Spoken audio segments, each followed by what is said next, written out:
Code switching.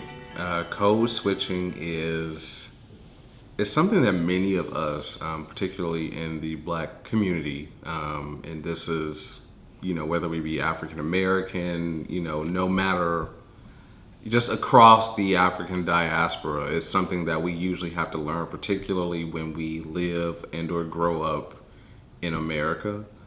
It's not being able to talk the way that you would at home. If you happen to come from a family like mine, where in my household, we were always told, you can say certain things like that here or speak a certain way here, but when we go out, particularly into predominantly white spaces, you might want to change the way you say this and or that.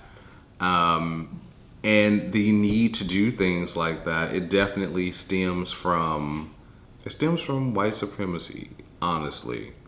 It's definitely a skill I think that has allowed me, I guess, to like navigate certain spaces. But I don't think that it should be necessary.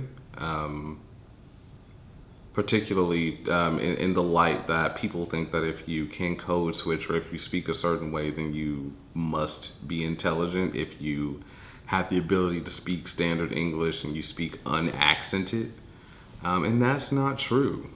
A lot of us tend to use, I guess, sometimes we call it the white voice. Often, like these days, I don't really feel the need to do it that often, but sometimes it's just like, I don't know, it's become so ingrained in my speech pattern that sometimes it just comes out.